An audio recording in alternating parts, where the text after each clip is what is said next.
Good evening, Bob and Nicole. I'm in this Temecula neighborhood. It looks really quiet right now, but earlier today, it was swarming with about 10 police cars, a helicopter up above, and they were all in search of one man who they say has a violent history. Around 10 o'clock this morning, the Riverside and San Bernardino Fugitive Task Force was on a mission. Arrest Jeffrey Etzminger for violating parole. It was a no bail warrant from the state of California.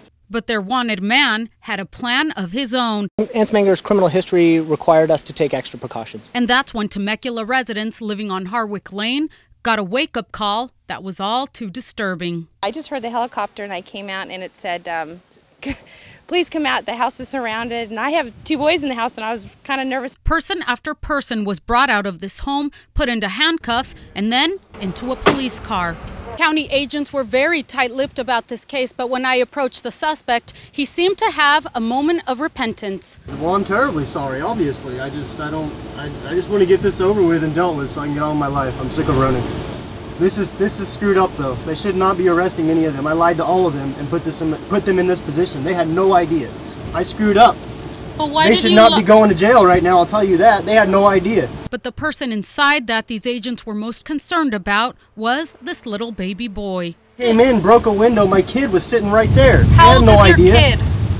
He's 5 months. The child's safety was of utmost importance, and yeah, that was first priority. A close friend arrived on the scene, and when she saw who was inside the police cars, she got very emotional. I'm telling you, they're making a scene out of a family that isn't a good family. And she claimed to know who was behind this entire ordeal.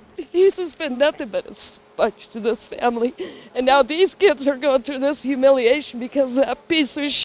But her thoughts kept coming back to that little baby boy who was taken away. That baby is her life. That baby is her whole world. The reason she gets up and goes to work every day, the reason she breathes is that baby. And they took that baby right in front of her. She is devastated, and they had no reason to do that. And just like a Hollywood movie, the good guys got their man. He chose to hide inside the residence because he knew that he had a warrant for his arrest. After a prolonged arrest operation, we finally placed him in custody inside the home. But they weren't saying very much else. That's currently under investigation and I can't comment.